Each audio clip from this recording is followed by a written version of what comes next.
Okay. So yesterday we spoke about the first line of defense mechanism, right? So we are doing innate immunity. Okay, we didn't finish with the innate immunity yet, right? And yesterday's class we saw how important the mucous membrane as well as the skin is, okay, as a physical barrier, okay, which are very much involved with the first line of defense mechanism, right? So let's say the skin has been breached or mucous membrane has been breached. What's going to happen now? Then comes your second line of defense mechanism, right? In second line of defense mechanism, what do we have? We have basically now the pathogen inside is inside the body, right? Now our immune system needs to deal with it, okay? So they either produce certain cells, okay, which are specialized in killing, or inflammation is also considered a second line of defense mechanism, or phagocytes, the complement proteins, interferons, and even fever.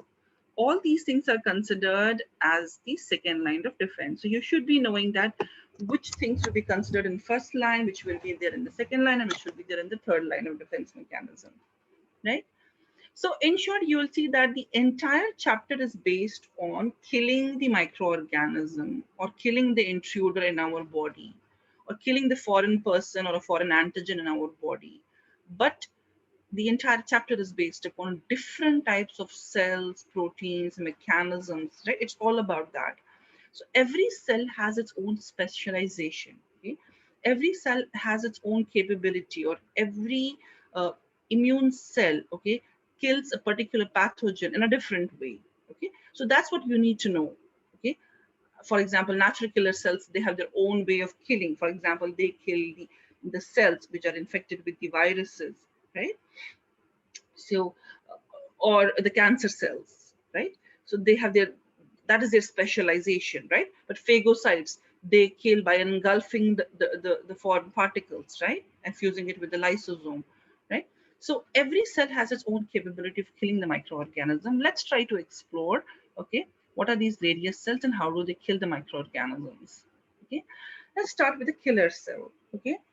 See, killer cells are basically about 5 to 10% of the lymphocytes in our blood are killer cells, right? So you can say that they stay in our blood, okay, and they're produced in the bone marrow, the way other bones, blood cells are produced, right? But they also, you can also see them in various other primary and secondary lymphoid organs. You can see them in spleen, bone marrow, lymph nodes, and even in the lymph circulating and trying to find out how is there any intruder, okay? And remember that they're non-phagocytic. The way they kill the enemy is not phagocytosis, right? They have their own speciality. We'll discuss that in a while, okay? And they do not depend on antigen recognition. Antigen recognition, we'll talk about this, okay, later on as we move on to the T cells, right? So they don't want anybody's help so that, antigen could be recognized or antigen could be presented to them and then they will react. No, they are not dependent on all that, right? Now, what are natural killer cells known for? Natural killer cells are known for producing the special kind of chemicals called as the perforin and the granozymes. Okay. So what is perforin and the granozymes? So perforin is like a protein, okay, which basically inserts into the plasma membrane of the foreign bacterial cell or any foreign body, okay. And let's say, for example, this is a bacterial cell which has come inside our body, which is the enemy, right? Which has managed to go through the skin, to enter through the skin, and finally it's in the body. So what will natural killer cells do? They will produce certain proteins, okay? And those proteins, right, they insert into its plasma membrane and form small holes in the plasma membrane, right? As small holes are formed in the plasma membrane, what will happen, right? The contents of the cell will move out, right? Or the extracellular fluid outside will go into the bacterial cell through these pores, right? And finally, this cell will swell up and it will burst and things will come out. That's how they kill. That's their way of killing, right? Then they also produce something called as the granozymes. Okay, granozymes are like a protein digesting enzymes. Okay, now let's say we have a natural killer cell, and let's say this is a bacterial cell over here. Okay, let's say this is give me a, let's say this is a bacterial cell over here. Okay, and then what natural killer cells would do, they will produce granozymes. Okay, so as I said, that granozymes are simply protein digesting enzymes. They enter through the holes created by the perforin, right? And as they enter through the holes created by the perforin, as they are inside it, what do? They cause the apoptosis in that particular bacterial cell. What is apoptosis? They program cell death. The cell cycle. Okay, for example, they kind of you know disrupt their proteins so that your bacterial cell is ready to say, okay, I give up, okay, I have to die now. Okay, so it's a programmed cell death. Okay, so that is what the granozymes would do. So very important, if the question says that how natural killer cells kill the target of microorganisms, number one, they produce perforins and the granozymes. That's how they kill their target cells. And the second most important thing which you need to remember is that because these are the only cells which are present in the non-specific immunity, not the specific, the non-specific one, right? We're doing the non-specific immunity, right?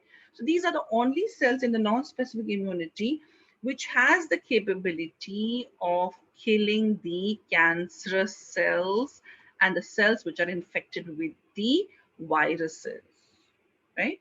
So natural killer cells, and then we will also talk about the T cytotoxic cells when we will discuss the adaptive immunity, right? The specific immunity.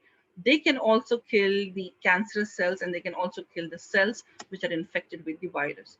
So if my cell is infected with, for example, virus, okay, say they don't kill on the virus, only the virus, they kill the entire cell also. And if the cell has turned cancerous, so they kill the entire cell also. So that is what they are known for. One, natural killer cells, which is basically in the innate immunity. And the second is the cytotoxic T cells, which we'll discuss later on, maybe after the midterm. Okay, that is how they kill the cancerous cells. Okay, so that was about the natural killer cells. Okay, and then we'll talk about the inflammation. Okay, what do you mean by inflammation? We already spoke about inflammation in chapter number 3. If you remember, we spoke about the four most important cardinal signs. Okay, whenever we have inflammation in the body, the area is red, the area is hot, the area is swelled up, and the area is very painful. Okay, and now in a while we'll talk about what causes redness, heat, swelling, and pain in the area, okay, which is basically injured, or where the microorganism has entered into our body. Okay, so what do they do whenever there is any tissue injury? Okay, or pathogens are are present in our body. Okay, they simply activate the basophils. Remember chapter number blood 10 about the basophils, right? The neutrophils, eosinophils, basophils. Okay, if you remember, they produce something called as the histamine. They're big granules which produce the histamines, right? So what are histamines? Histamines are simply they're organic nitrogenous compounds. Okay, and two cells in our body produce the histamine. One is your basophil, okay, and there's one more. This is present in the blood, and there's one more called as a mast cell, okay, which I think we studied in biochemistry as well. The mast cell found in the tissues, right? They also produce the histamines, okay. What's going to happen when they produce the histamines?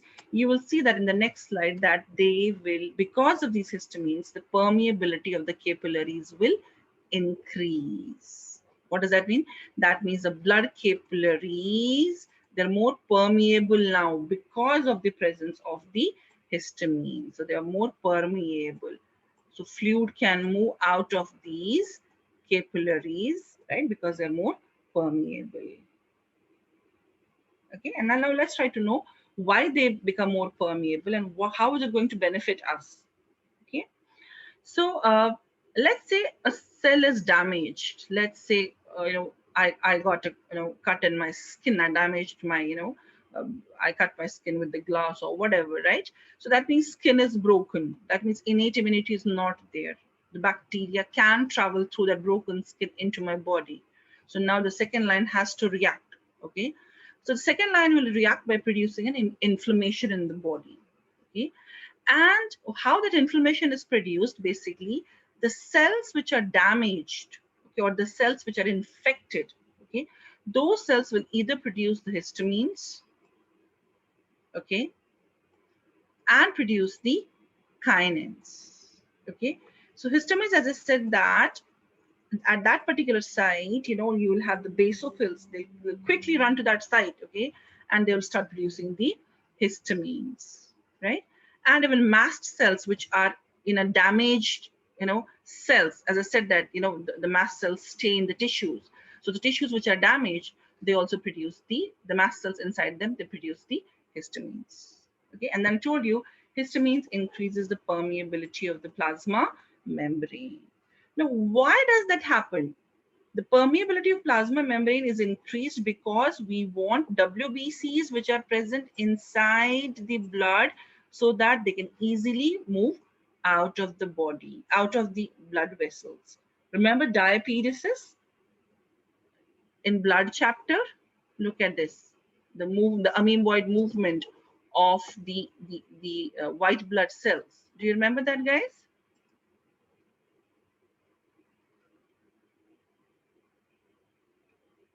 Gadir Al-Ruwais. What is diapetesis, Gadir?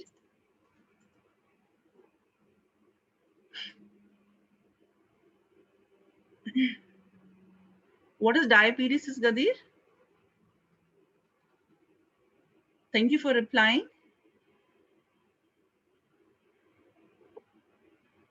Okay, even if you don't know the answer, you're supposed to reply. Thank you for replying for that. Uh, Ghazal, Ghazal Tanus. What is diapetesis? We learned that in blood chapter. Ghazal.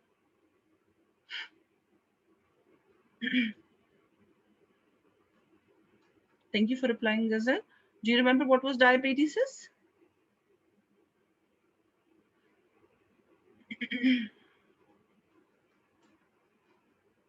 Yes, diabetes was basically movement of white blood cells, right? From the blood, yes, absolutely, Hadid.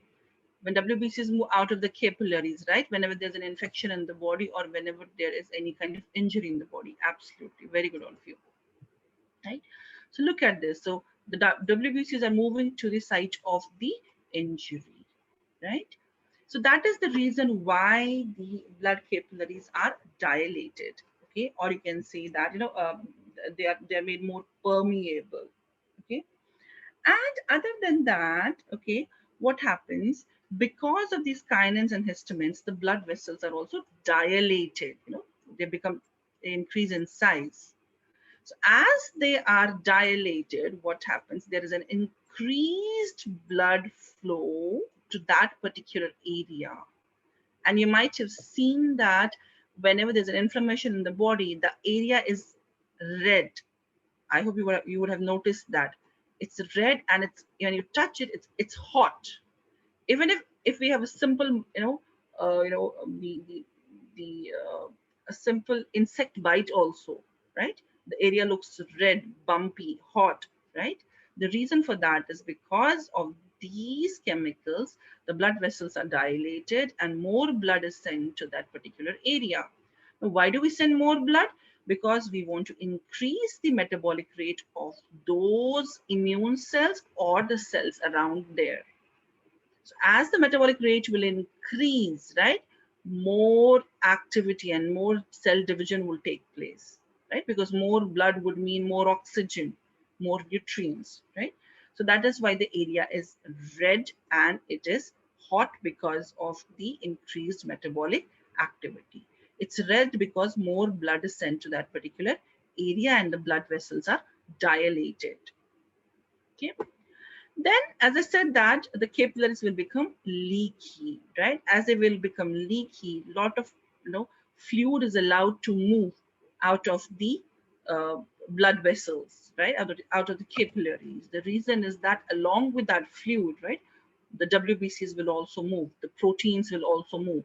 The proteins, the clotting proteins present in like fibrinogen present in the blood, right, present in the fluid will also move out, and it will be converted into fibrin, and which will promote the healing. So as the fluid moves out into the area, right, so there is like an accumulation of fluid in the tissue, right, which will further cause the edema, right? So that is why you will see that inflamed tissue has a lot of swelling. It's swelled up, right? But what causes the pain? Why is inflammatory area so painful, right? The reason is when the fluid moves out of the blood vessels and it stays in the interstitial spaces under the skin, what happens? And you know that there are plenty of pain receptors under the skin, right? And those pain receptors are pressurized because of that edema, because of that fluid, and they take the information to the brain, and that is why you feel a lot of pain in the inflamed area. Okay. And also, the positive chemotaxis. If you remember, we discussed in blood chapter what is a chemotaxis, right? The movement of the neutrophils we just spoke about, right? The diabetes is a movement of the neutrophils to the area, right, which is basically infected, right? That is the chemotaxis. So we'll make sure that the right amount of cells are sent to the right place, right? And so that they can act there and help in wound healing, right? That was about the that's called as chemotaxis, the positive chemotaxis. Okay, any questions about inflammation? Though we spoke about it in last semester as well, in chapter 3. So the function of inflammatory responses, we don't want to spread the damaging agents to the whole body. We want to confine it to that particular place which has been infected. We want to kill the cell debris, the pathogens, okay, through phagocytosis, okay, when the RBC and the WBCs will move to the area, right? And slowly and slowly the cells are being repaired, the area is being repaired, right? And mobilizes phagocytes, right? Because WBCs move out to that area and they become macrophages and they start eating away the microorganisms which have managed to escape through the skin. Okay. Then we'll talk about the phagocytes. So phagocytes, you'll find them everywhere. Phagocytes are like both sides. You find them in the non-specific as well as in the specific immunity. Okay, and you know that how, the way they kill. We already spoke about because as I told you that the whole chapter is based upon the different kind of cells and the way they kill. Okay, so phagocytes, we know that they take the microorganisms, they extend their pseudopodias, right, and they extend it and engulf a particular microorganism. After engulfing the whole phagosome, okay, goes into the cell and it combines with the lysosome, right? Recall your chapter number 3, the lysosome is rich in the enzyme called as the acid hydrolases, okay? So because of the acid hydrolases, the microorganism, okay, is disrupted, right? Or is digested. And by the process of exocytosis, the contents are thrown out of the cell. Okay, so it was pretty much easier. We have been discussing it every time, the phagocytosis, right? And then what you do not know anything about is the antimicrobial proteins.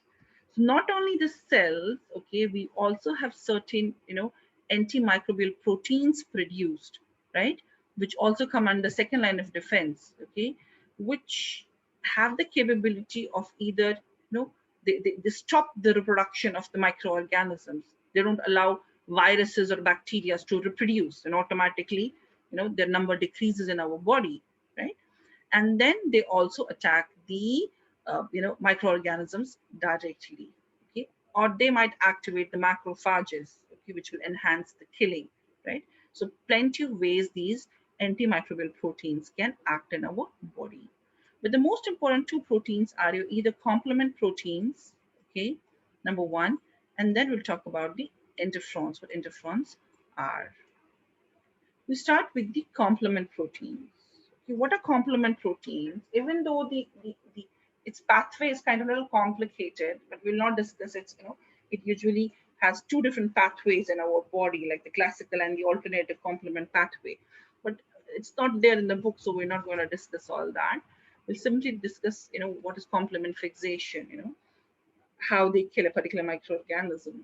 Okay, so complements are basically, you know, almost 20 inactive plasma proteins. So if there are plasma proteins, can you tell me which part of the body produces these proteins? The complement is produced by, if it's plasma protein. Does anyone remember from chapter blood how plasma proteins are produced, like albumins, or even these complements? They are also plasma proteins, inactive plasma proteins.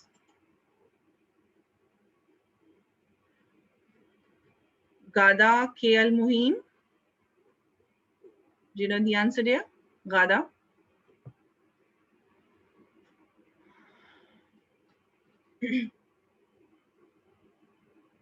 Yes, if you know the answer there, thank you for replying. No? Anybody else who wants to volunteer? Do you remember? Sarah, do you remember what is the answer? Abdul Rahman or Umran? Yeah, my question is that I said that complement is a plasma protein, right? So which organ in your body produces the plasma proteins? No, the organ. I need the name of organ in the body. If you remember, liver, absolutely, Gaida. Thank you. Thank you. Absolutely. Thank you, Haifa. Fatma. Super. Yes, we spoke about in chapter blood that liver is the organ which produces the plasma proteins. So that means complements are also produced by the liver, and they circulate in the blood plasma, but they're always in inactive form. Okay. So when there is an infection in the blood, when there's infection in the body, then they are activated. Okay. And we usually, refer them, we call them like, the many complement proteins, we just call them like C1, C2, C4, C5A. No need to know all those names. I was just telling you how we refer them, because they're almost 20 to 30 plasma complement proteins. Okay. So how are they activated? They're activated either when the foreign cells are there in our blood or in our body, okay, or they're sometimes activated by the immune complexes, like, when antigens and antibodies, they form the complex, right? So these complexes also activate these complement proteins. Let's try to know how do they kill the microorganism. Okay. So complement proteins, these complement proteins, they basically, the way they kill, that's called the complement fixation. Okay. What does that mean? First of all, you have to remember that these complement proteins, okay, they can do many things. Okay. Number one, they can destroy the bacteria, for example, okay, by forming something called as a membrane attack complex. What is a membrane attack complex? Okay. The membrane attack complex is basically different complement proteins like your C1, C2. Let me show you the diagram here. Different complement proteins like your, let me get a pen. Different complement proteins like your C1 and C2, etc., like, or C4, C6, C7, C8. Okay.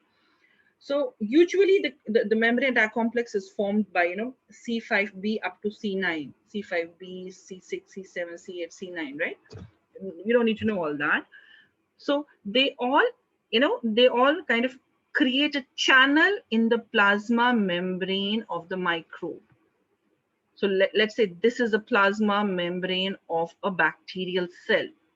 So what do these, complement proteins do? They, assemble around. Okay. So as, for example, they assemble around like this: 1, C6, C7, C8, C9, C10, right? As they assemble around, as you can see here, like this is one, this is another one, this is another one, right? So as they assemble around, what happens? They create a channel in the plasma membrane. As a channel is created, as a hole is created in the plasma membrane, and khalas, right? So either the fluid which is present within the bacterial cell will go out, which will cause bursting of the cell, or lot of extracellular fluid will go into the bacterial cell and the cell will swell up and it will burst. Okay, so that is the purpose of membrane attack complex. Okay, just to create a hole, just to punch holes in the plasma membrane of a bacterial cell. Okay, and that's how they kill. Okay, is it clear? And here they're just trying to show you that, as I told you, that they can be activated by the formation of antigen and the antibody complexes. So in this diagram, they're trying to show you that this is an antibody, this is an antigen, right? So this complex has activated this complement protein, which will activate others, others. It's like a cascade of pathway. C1 activating C2, C2 activating C4, C4 activating C5, right? That's how they are.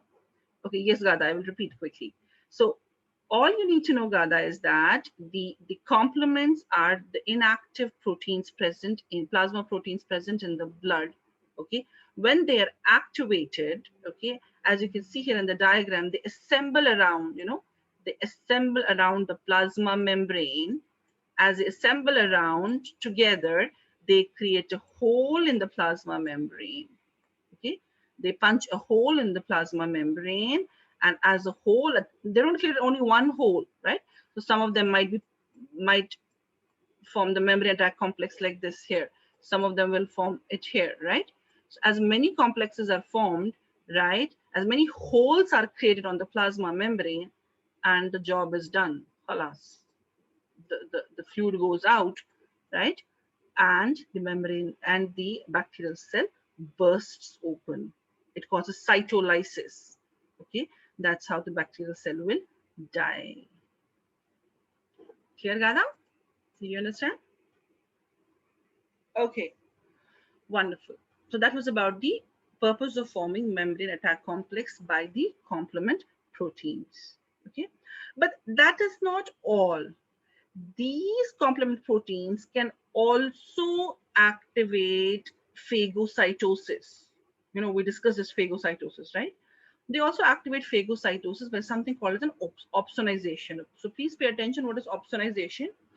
Opsonization is something like, for example, this is a bacterial cell. Okay. So what will these complement proteins do? The blue ones are the complement proteins. Okay. They will get, they will stick themselves, or they will coat this bacterial cell everywhere. Look at this. The blue ones are the complement proteins. We're talking about opsonization. What is opsonization? Okay, as they will, kind of, they will coat the surface of the bacterial cell, right? So what will happen? This will cause the plasma membrane or a bacterial cell to become more sticky. Okay, as the bacterial cell is more sticky now, okay, for example, if you have a sugar coated candy, right? So the way sugar coated candy, it becomes more sticky, if you take it in your hand. Okay, so same thing, it's like, it's coated by the opsonins.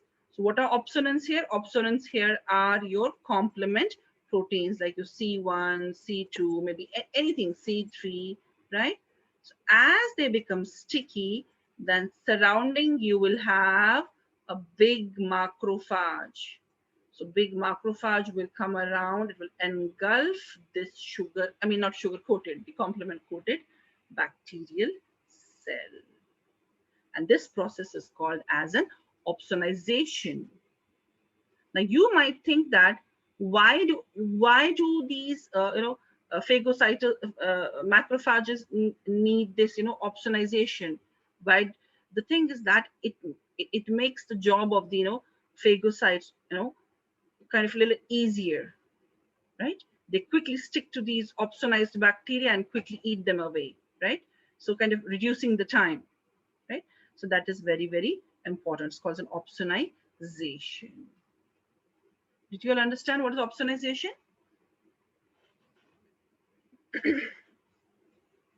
And it's not, you can compare opsonization, like for example, we all have that, that roller sticky brush, when we comb our hair, right? We might have, if you're wearing, your nice dress, right? So our, when you're combing your hair, the hairs fall on our dress, and we just want to get rid of those hairs from the dress. So we have that sticky roller, right? You roll that sticky on your shoulders, right? Or on your dress. What will happen? The hair gets attached to that sticky brush, isn't it? The sticky roller on. Do you use that? Isn't it? So exactly the same thing, right? The bacterial cell is more sticky, okay? It's more sticky because of the opsonins, right? And macrophages can easily, attract to these opsonized bacterial cells. Okay, and as we will move on, we will again talk about the opsonization when we will discuss about the antibodies, because not only complements, antibodies can also be used as the opsonins. They can also, as you can see here in this diagram, okay, they have made the cell sticky, right? So antibodies also behave as an opsonins. Opsonization we'll talk about again when we'll discuss the antibodies. Okay.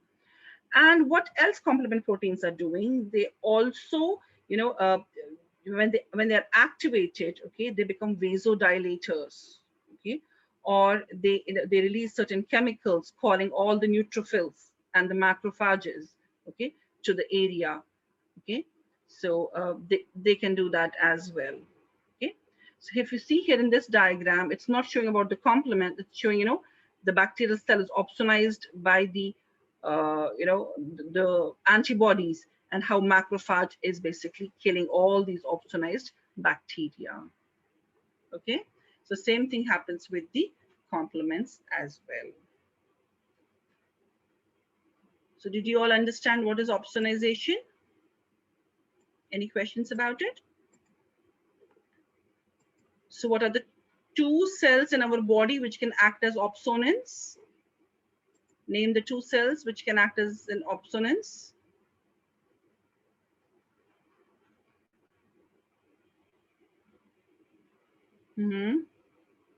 One is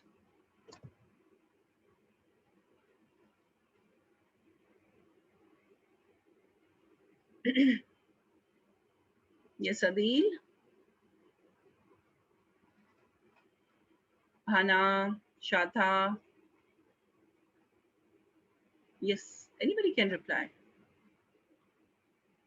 Name the two cells in our body which can act as opsonins, which can coat the bacterial cell wall and cause opsonization.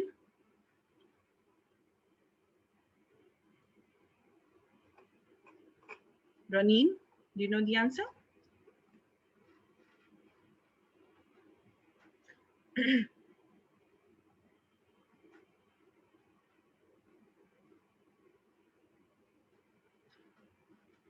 No, it's the no Haifa. It's the antibody and the complements. Phagocytes are attracted. I said two examples, right? Antibodies and complement proteins. Both of them can act as opsonins, right? But then they attract the phagocytes by opsonization, right? They make the job of phagocytes easier, right? So that they can be easily engulfed. Right, Haifa? Thank you for replying. Okay, so now we move on to the next type of proteins produced are the interferons. So interferons are like very, very sweet proteins. You know, you can just remember them for their social service. What does that mean? That means, for example, I have two cells. Like this is my cell one. Okay, my cell, not the bacterial cell, right? This is my cell one. This is my, let's say, cell two. This is my, let's say, cell three, like our cell, the host cell. Okay. So let's say cell one got infected with the coronavirus, let's say. Okay. Let's say COVID virus entered into the cell one. So this is infected by the COVID virus. Okay. It has been totally captured by the COVID virus. COVID virus is using this cell to produce more and more COVID particles. So what will this cell one do? Okay. The cell one will produce certain proteins, okay, called as interferons. Okay, let me use the color black for interferons. So they will produce certain interferons I. The infected cell will produce interferons I. Okay, so what will they do? These interferons I will bind to the healthy cells. Remember C2, C2, and they are all healthy cells. C2 and C3 are healthy cells. They're not infected yet with the COVID. They're all healthy cells. So only this is infected cell. C1 is only the infected one, right? So as they produce interferon, this healthy cell, the interferon will go and bind to the healthy cell. As the interferons will bind to the healthy cell, it will stimulate this healthy cell to produce the antiviral proteins, to produce antiviral. So that means C2 and C3 are very much ready, right, for the COVID. So once COVID will try to infect, okay, once COVID will try to infect these cells, but they're already ready, right? So that is basically the interferon. So interferons are not doing anything to the cell which is infected. Remember that. Interferons are not doing anything to the, yes, absolutely. They will not be infected, yes, Hadid. The other healthy cells. But the one which is infected, this poor cell is going to die anyway. But you know, before dying, the cell says that, you know, I want to do some good social service, you know, I want to help others. Okay. So that is those proteins which are produced by the virus infected cells, so that the other healthy cells can produce the antiviral proteins, are called as the interferons. Right? It's something like, you know, there's one house, okay, they, God forbid, you know, they got a attack, you know, they were attacked by some thieves, right? So what will that house do? They're already attacked by thieves, right? They are being, you know, their gold is being taken away, their money is being taken away. But what they do, they say that, oh, we are already, you know, basically attacked by the thief. We don't want these thieves to go to the neighboring houses. They pick up the phone and call their neighbors.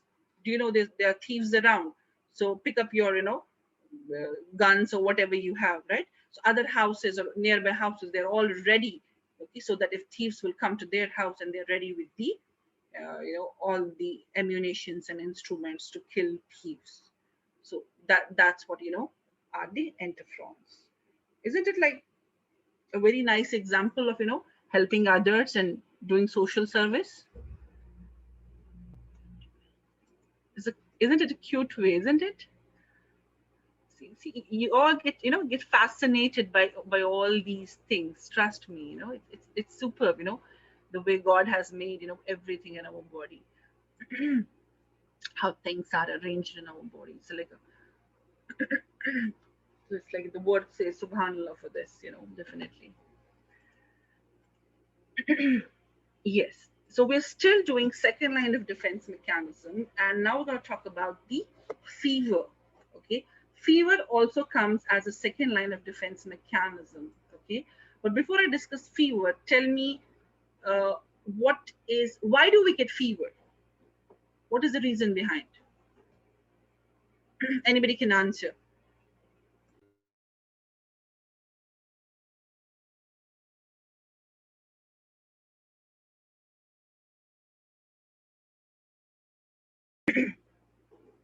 Yes.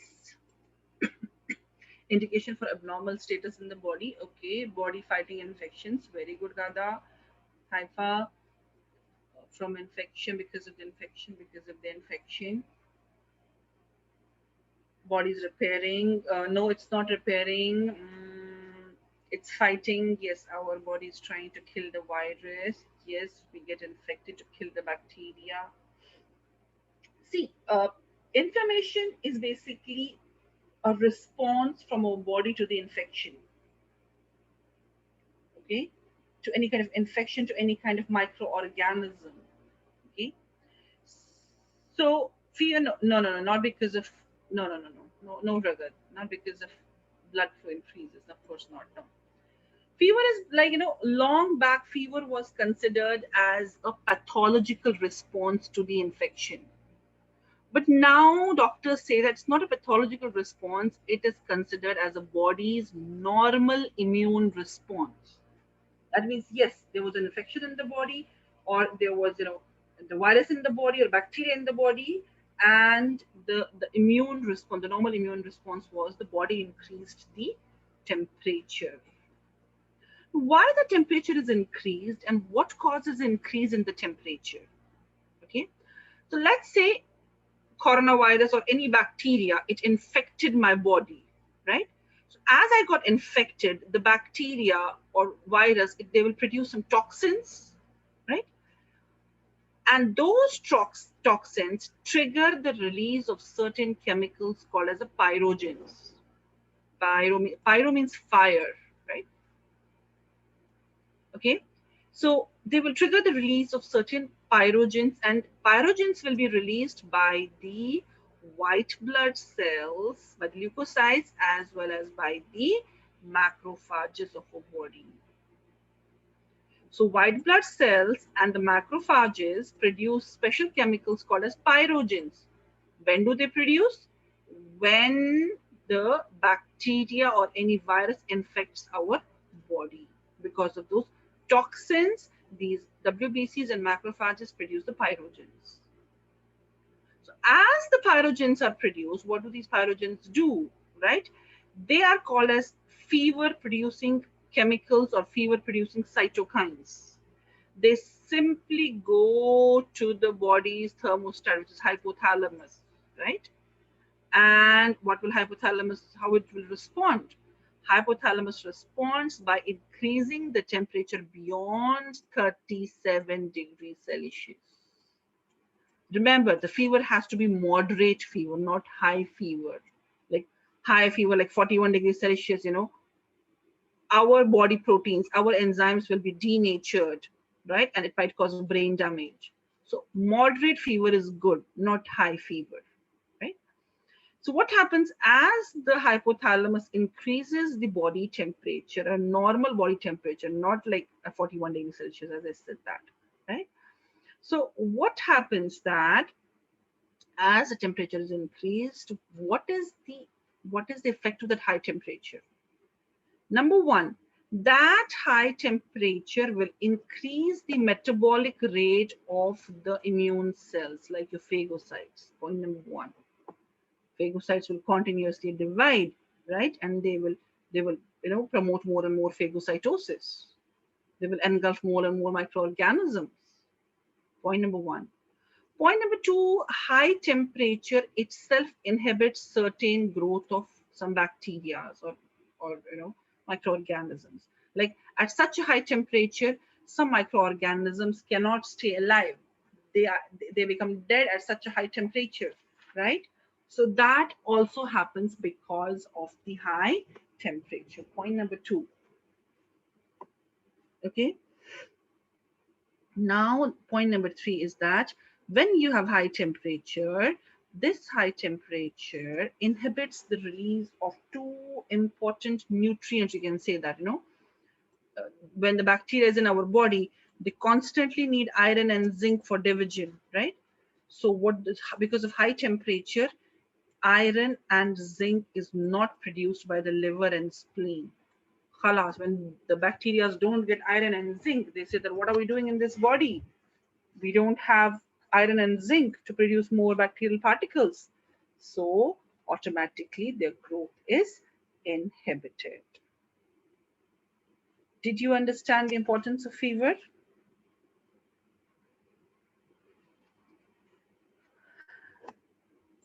Yeah? Okay. Then you have these tables. You can just choose to just give a novel reading to these tables, because whatever I explained to you, it's the same thing as in these tables as well. Okay, so no need to, if you just want to just give it a reading, that's okay with me, right? But it has the same information what I taught you. Okay, so then comes your, okay, with that we finished the, let me come back to this. With that we finished this part. We finished the first line of defense yesterday. We finished the second line of defense. We spoke about phagocytic cells. We spoke about natural killer cells, how they produce perforins and granzymes. We also spoke about inflammatory response, okay, the role of basophils, okay, how they produce the histamines, okay, and we also spoke about how complement, what is complement activation, okay, very, very important, right? Opsonization we spoke about. And then we also spoke about how interferons protect the other healthy cells from a viral attack, right? And then we also spoke about the importance of fever as a second line of defense mechanism, right? We now move on to this part. So as I said that I'm hopeful that we can finish it by Thursday. Even if we don't finish the whole thing, so even if half of it we finish it, so that will be included here. That's where we're going to stop, right? We're not going to, beyond this we will not go. Okay, so even if you're able to finish only half of the humoral body response, so we can either stick to, I will let you know, because I will see that how much I can finish with the other sections. So either we can stop over here, okay, or we can stop till the half of the humoral immunity, okay, depends upon how much I finish with the other sections as well. Okay, so I will let you know about that. Okay, by Thursday I'll send you an email, okay, where to stop. I'll give you the slide number, okay, where to stop. So we'll just introduce the topic and then we can cover it in tomorrow's class.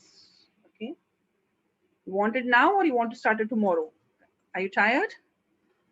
Should we start it tomorrow? Tomorrow. Okay, Nora. No, thank you for being honest. Yes. Okay. I don't want I don't want to bombard your minds with a lot of information. Okay, no worries, no worries. We'll start it tomorrow. It's okay. We'll see how much we can finish in tomorrow's class. So any questions for me?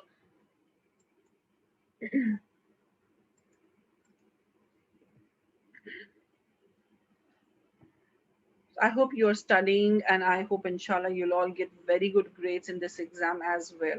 So please study hard, everyone.